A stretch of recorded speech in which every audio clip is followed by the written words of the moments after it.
on, party on, excellent! Bonjour tout le monde, and welcome to the first edition of Wings World. This is a locally produced cooking show, the first of its kind for Longmont and surrounding regions. Today, ladies and gentlemen, we're going to be cooking massive quantities of chicken wings, otherwise known as buffalo wings. But first, let's get into the first part of the project, which is getting the chicken wings cut and prepared. Now folks, this is a low-budget project here. We're not subsidized by anyone famous or rich. All we have here is the cost of the chicken wings and the spices, and that's what our total budget is. So you're not going to have a lot of fancy over-the-shoulder shots or zoom-ins or fade-ins or dissolves or anything like that. Okay. Now everyone, you have two ways of getting your chicken wings. You can buy a whole chicken, you can buy a platter of chicken wings with the tips on them, or you can get the pre-frozen kind already cut up for you. They cost a little bit more. Actually, what I found is that most people prefer the natural chicken wings because they can cut off the tips and they get nice and crispy. So what I'm going to do here is cut up this package of natural chicken wings, and we're going to mix them all together. And now we're going to do a lot of fancy television shots here. We're going to edit. We're going to speed you forward till I get all this stuff cut up. As you can see, this is very quick. And once we're all cut up, we're going to throw everything into the pot to boil. Because the normal way of doing buffalo wings is to deep fry them, and then when they're done deep frying, you put the sauce over them. But when you deep fry, you have a couple gallons of oil that you're using. Two, you're adding more oil into the chicken wings. So I prefer boiling them a little bit at the first part. This will get rid of some of the fat and grease on the wings, and you have a leaner and more tender batch of wings when you're done working with them. Also, if your wings are frozen like they are in this package, you'll take and pre-cook them a little bit. It'll reduce your cooking time, and it'll help thaw them instead of waiting around for 3 hours to cook them. Alright, now that I have the chicken wings boiling, cooking off the excess grease, it's time to move on to the sauces. Now what I have here is fresh garlic, fresh onion, and I have the powders and the dried herbs and spices, but I found out that the fresh stuff works better. It has the oils, the alkaloids, and everything else is healthy for you, cholesterol killing things. So what I have here is a handy dandy little 1-cup chopper. After whacking around with knives and turning wrenches for a long time, the wrists are sore and tired. And this thing was given to me, and it just takes a couple seconds.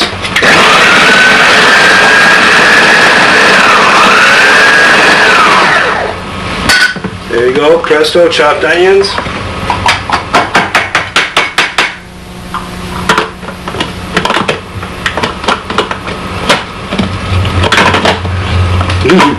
Edit.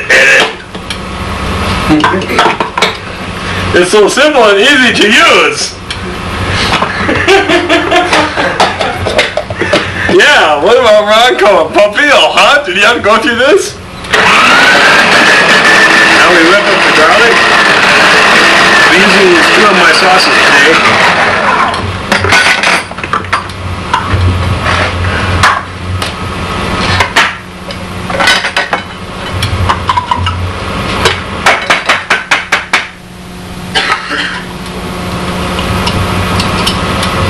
And there we have our fresh ingredients for the sauces.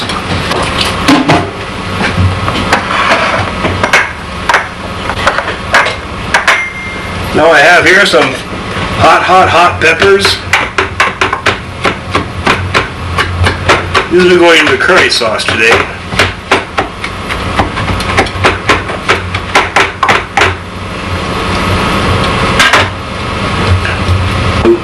But now I'm going to get started on the first of the 4 sauces I'm going to cook today. Okay, first of all, I'm going to start with the hot sauce from hell, I call it. This is a sauce meant for real people with real insensitive tongues. Now, I like to start my base of my sauce with Louisiana hot sauce. It has the right taste of vinegar and the right taste of peppers that I really enjoy and I really associate with buffalo wings. So we use that for a base. Just pour it all in there. Now, while this sauce is good on itself, I never like any sauces off the shelf. I always have to tinker with them a little bit. Alright, now I have here a sauce, Molho de Pimenta, which is from Brazil. They have a special hot pepper down there. It's kind of like serrano and a couple other peppers mixed together. We'll take a little bit of cayenne pepper. You know, when you're cooking beef bourguignon, they say a couple grains of cayenne. Well, try a spoonful or two and see what happens. This sauce is pretty thin on its own, so I'm adding a bit of powders and thickeners to it. This is a hot chili powder I found. And like I said before, when I usually prefer raw vegetables and raw herbs and raw peppers, that's the best way you can go. But while I would normally use raw jalapenos on this and fresh jalapenos, I got this jalapeno powder down in Albuquerque, New Mexico, and it's a lot hotter than what I usually find in the store.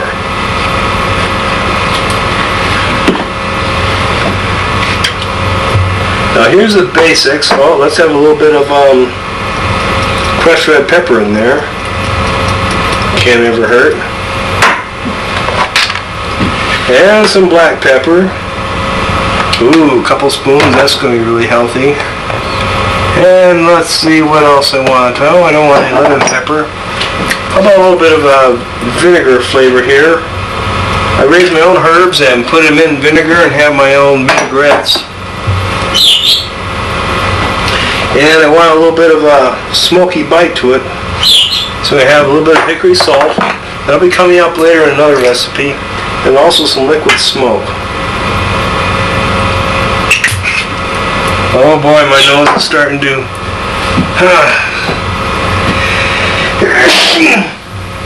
It's starting, folks. Now, when you're going to cook this indoors, I strongly recommend that you have a ventilation fan, because when this sauce gets up and cooking and steaming and boiling, the fumes can be toxic. I tried...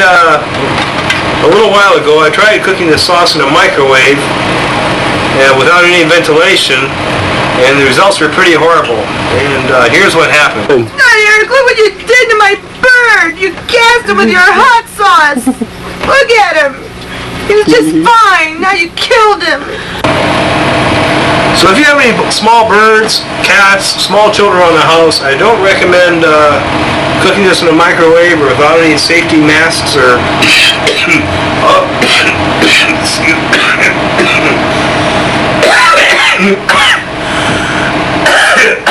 isn't fake. This isn't acting, folks. This is not acting. What we have here is a premature toxic reaction.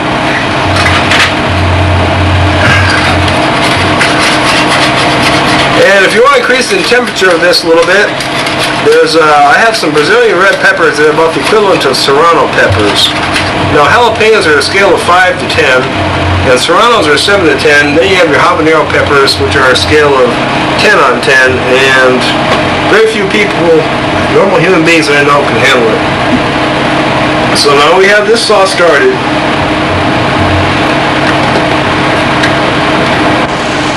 So the ingredients I have on here are Louisiana hot sauce,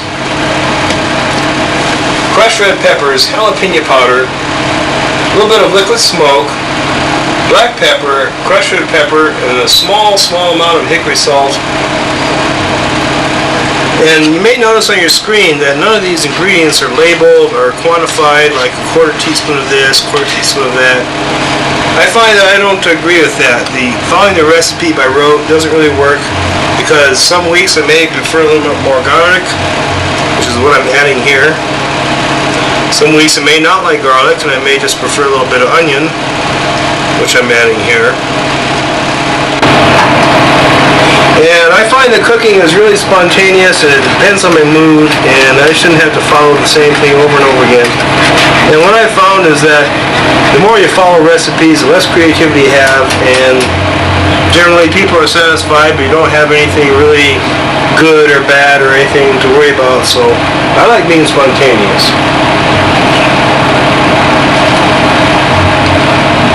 Alright, now on to our next sauce. I said, this is the start of a hot sauce from hell. You can sample it when you first start mixing it, but the more it simmers, the more it cooks, the hotter flavors get.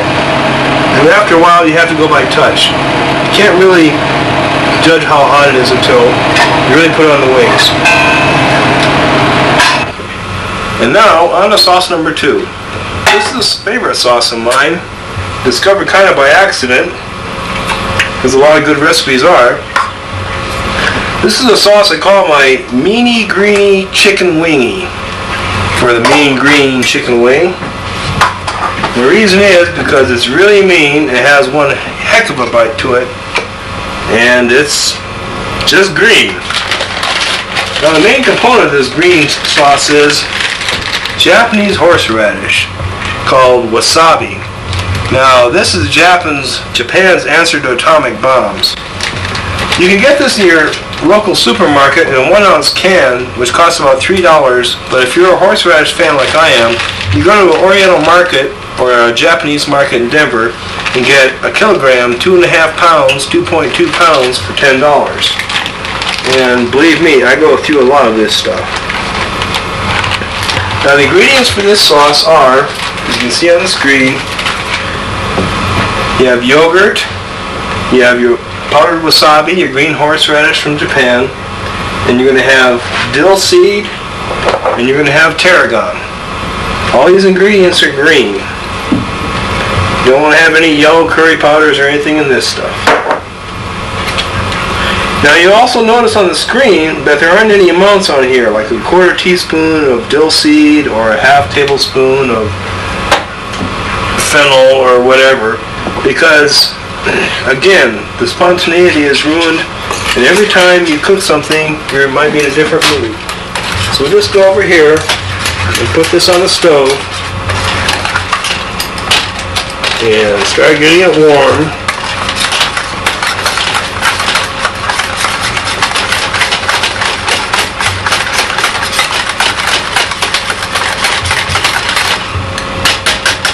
And let it take care of itself. Go over here and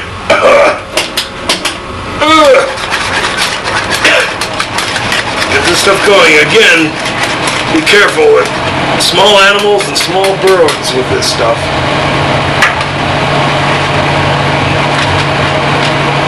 Okay, now my mean green sauce here looks just a little bit thick, so I'm going to go and get some milk. Just a shot of milk. Dump right in there. It's going to thicken up later on. The Japanese horseradish is sort of like cream de tartar or something. It thickens it up. We'll go back and give this a taste test later on. Now let's go on to sauce number 3. This is your standard, everyday, normal American type of barbecue sauce, which you can buy for about $2 or $3 a bottle at the store. And get something that millions of other people are enjoying and using. But again, that's not for me. I like my own kind of barbecue sauce the way I like it. So what I have here is a couple cans of tomato sauce, 1 can of tomato paste, a little bit of thickener in there. Now what's really interesting is you look on these cans of sauces, bottles of sauces, you find a list of ingredients. And the ingredients are everything you usually have in your kitchen anyway. So here I have my tomato sauces. Oops, let me turn this down.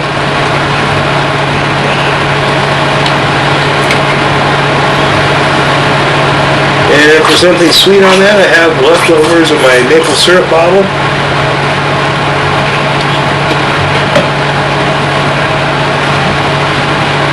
And my favorite hickory salt. Let's try a shot of normal yellow mustard here.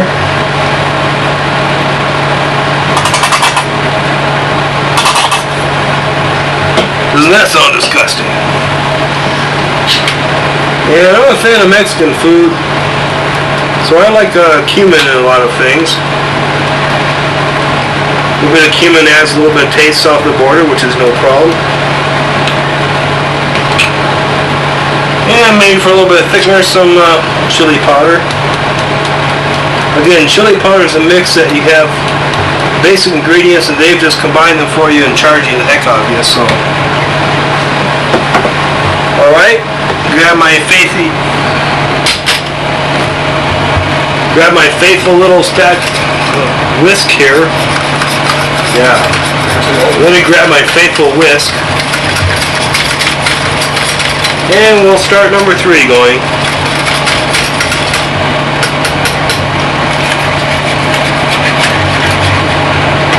The hot sauce from hell is doing quite nicely.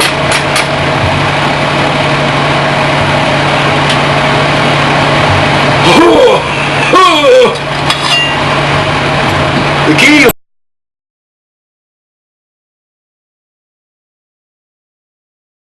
is, if you are a clogged nose or throat or anything, this stuff will burn right through you. Okay, now I'm going to do a quick step here to my last sauce of the night. Again, a little bit of garlic, a little bit of onion. While we're at it, let's throw some more in there. What the heck, let's throw some more in there. What's barbecue sauce? Allow a little bit of onion, no problem. Moving faster than the camera can follow, I'm sure. Okay. Last sauce of the night is going to be a curry type of sauce. There are all kinds of curry around the world. Some are really hot, some are really mild. Malaysian countries, Oriental, Indian, whatever. I'm starting with my basic curry powder, which is just a blend of turmeric and cinnamon, anise, other different spices. I'm going to put a little bit of something of my own in here. Looks like a dill vinaigrette.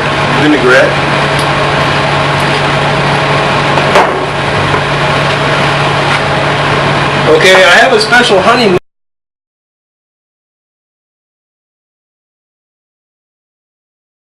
I'm going to have a sweet curry with one heck of a bite. A bit of lemon juice.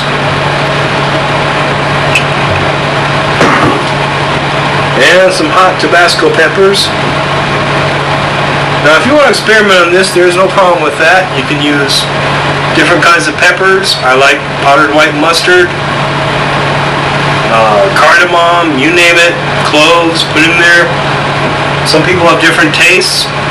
Some people's tastes make me sick. I can't even touch their stuff to eat it, but generally people I know usually scarf down like crazy on this stuff. So let me wash my hands a minute.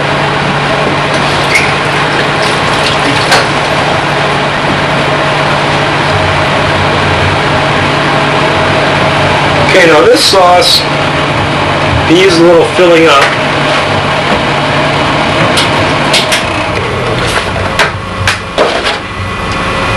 Put a little bit of milk in there.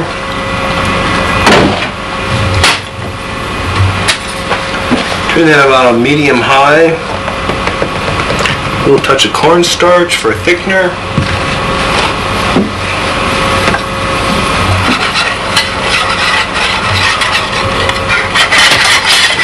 A little whisk out again.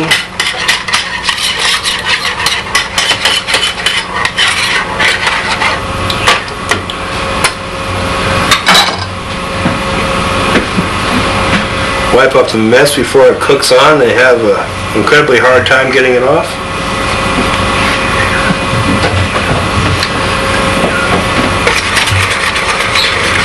So here we have the barbecue sauce. We have the curry powders mix. Here we have the here we have the hot sauce from hell mix. And here we have the meanie greenie. And here we have the meanie greenie chicken sauce. What do we say? Here we have the meanie greeny chicken wingy sauce.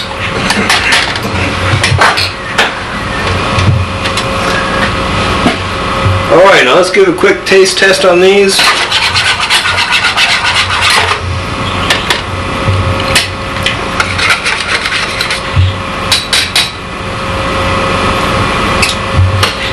We'll take a quick time out. My God, let them simmer. The Kerrisk died. What? I said the Kerrisk died. Great. Well, now the sauce has been simmering for a little while, getting the flavors mixed in. Let's go and give a quick sampling of them.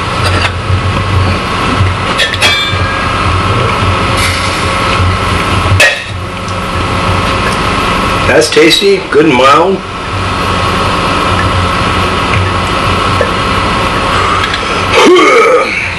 That good and green, I mean. This is thickening up quite well.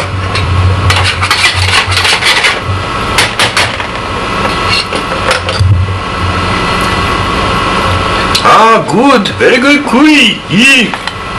And now the hot sauce from you know where.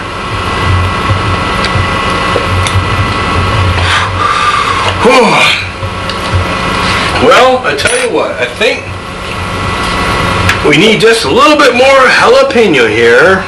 Do it, Captain! The sauce is too hot. She's going to blow at any moment. Darn it, Mr. Scott, I know what I'm doing. It's not going to be a problem. Trust me. Now you've done it, Captain. We've lost the containment. It's going critical. Oh, Jesus!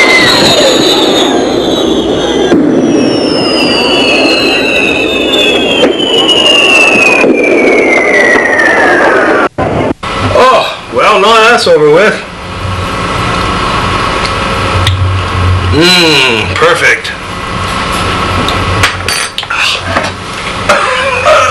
Oh, God. So now we have our 4 sauces here. They've been simmering for about 15 or 20 minutes. All the flavors have blended together. You have your hot sauce from Heck. As you can plainly see, your evil, meanie, greeny chicken wingy. Here's your mild Midwestern style barbecue sauce. Anyone can eat that. You don't have to be brave to do it. And then here we have our curry type sauce. Alright. I already have my chicken wings laid out in the 4 platters, so let's get with it. Let's get them in that oven. You can brush them on, you can pour it on. It's all going to get on sooner or later, so I'm putting these under the oven under broil, so they will have a chance to get crispy. It won't be exactly the same as buffalo wings, but they'll probably be better.